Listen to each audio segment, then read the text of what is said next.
Before I start, I'd like to acknowledge the traditional owners of the land on which we're meeting.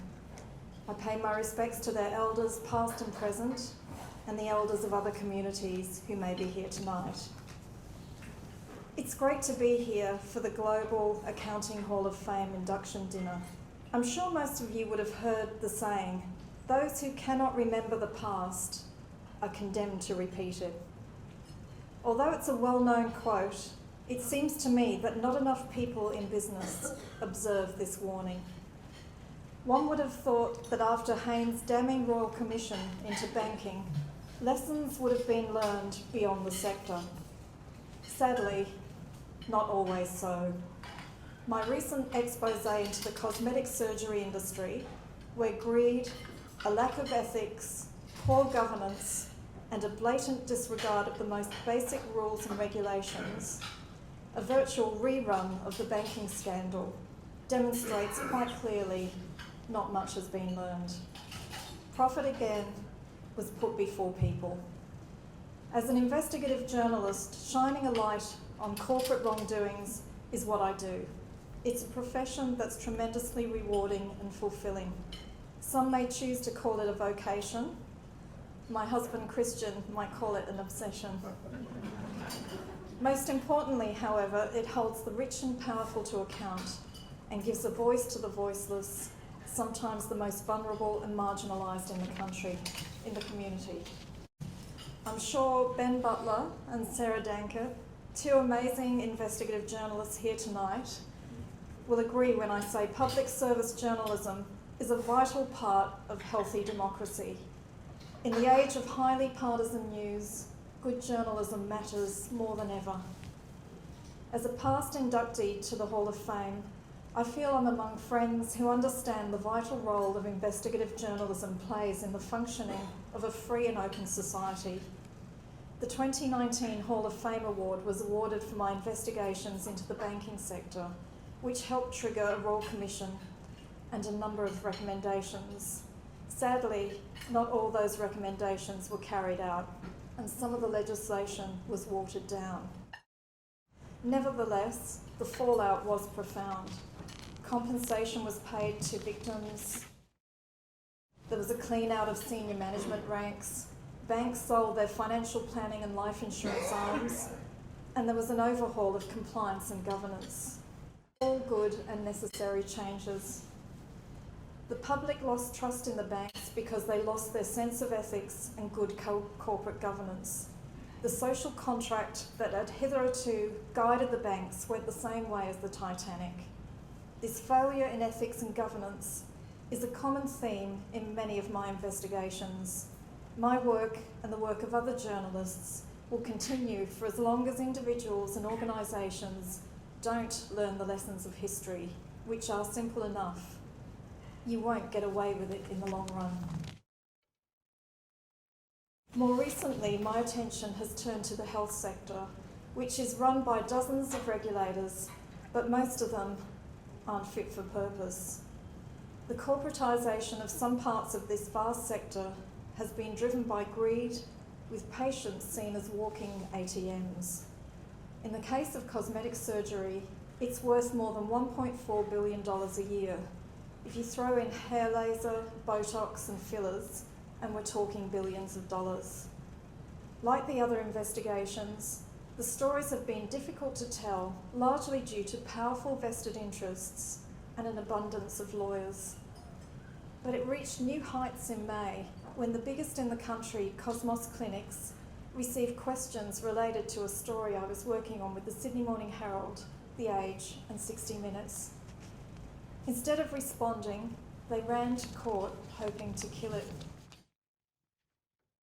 The Supreme Court's Justice Rothman decided against us. We were ordered to hand over all draft copies of the stories and the draft 60 Minutes by 9 a.m. the next day. The order was made without knowing the contents of the story. Everyone was in shock that a court could allow this to happen. It was an unprecedented attack on the media to report a matter that was of public interest. We sought a stay on the order so we could appeal the case. And we did this for a multitude of reasons. firstly, source protection, and secondly, to preserve the integrity of the stories, something that would be severely compromised if a plaintiff and their lawyers were allowed to view draft copies and either injunct them or request deletions.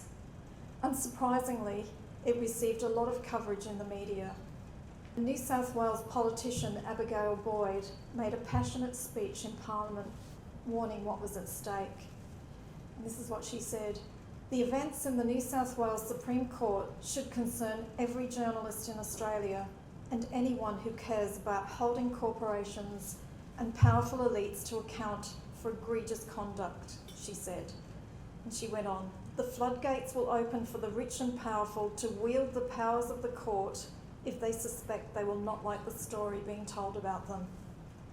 If this order is upheld, it would send a chilling shockwave through the public interest journalism world, to the detriment of our democracy and to the benefit of the rich and powerful." It was a stressful time, as the thought of losing the appeal meant going to jail, as I wasn't prepared to hand over the drafts. I've been through a similar situation with mining magnate Gina Rinehart when she took legal action to force me to hand over sources for a book I'd written about the family. Thankfully, in both cases we won, but it's a reminder how people and organisations with deep pockets are always searching for ways to stop stories they don't like. As I said, if we'd lost, it would have been a major blow to journalism. And while the legal action with Cosmos Clinics was going on, there was even more happening behind the scenes. Disturbingly, during the 3 weeks the story was held up in the courts, 2 patients ended up in hospital with post-surgery complications after cosmetic surgery procedures at Cosmos Clinics in Sydney. It was a timely reminder why these stories are important. During those same few weeks, a lot of unorthodox tactics were also going down. To give an insight into how crazy it got, one 60 Minutes employee who had a past association with the founder of Cosmos started receiving texts from the founder. "Are you still at 60 Minutes?" he asked. In another, "Hey, I'm reaching out to you as a dear friend. You're someone we've let into our home, someone who's shared our highs, our wedding, our lows, Dad's death. Don't think we haven't forgotten you. Please call me. I need your help." He then called the 60 Minutes employee's GP to get her home address so he could, quote, "find out what was in the 60 Minutes story." In another message to her GP, he sent through a photo of the building she lived in saying, "Is this her place?" Patients were contacted, and in one case, a patient's priest called her after the founder's priest had reached out to try and get her to settle. It was an absolutely extraordinary effort to spike a story.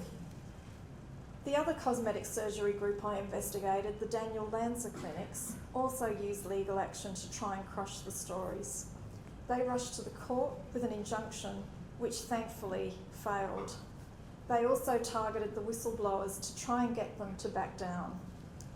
The stories expose serious and dangerous flaws in the system that allow a doctor with a basic medical degree to call themselves a cosmetic surgeon and perform complex surgeries, including facelifts, tummy tucks, with minimal training. There are courses where it can take 15 hours to learn how to do a facelift. The Lanza Clinics showed how health authorities give up to 6 weeks' notice of an audit, which allows practitioners to make the facilities look shipshape. These types of stories need to be told. People need to be informed so they can make decisions that are in their best interests. They've had an impact. The laws into who can call themselves a surgeon are being reviewed, and the regulators have imposed some conditions on the doctors that were caught doing the wrong thing. And in the case of the Lanza Clinics, a class action has been filed in the Supreme Court with more than 820 patients so far registering. But my work as an investigative journalist would not get very far without whistleblowers. They put everything on the line to reveal what's really going on. In the case of cosmetic surgery, 2 nurses from the Lanza clinics, Justin Nixon and Lauren Hewish, bravely spoke up about shocking practices, including safety and hygiene issues, nurses doing liposuction, which is illegal, expired medication used on patients to cut costs, and inappropriate aftercare. I actually got sent a photo last week of a patient getting aftercare in the car park of the Lanza clinics while the clinic was under renovation. She had a walker next to her and had been plonked next to the bins, including a biohazard bin with human fat and other body parts rotting in the sun. This is a serious risk infection, and this is the sort of aftercare that was exposed.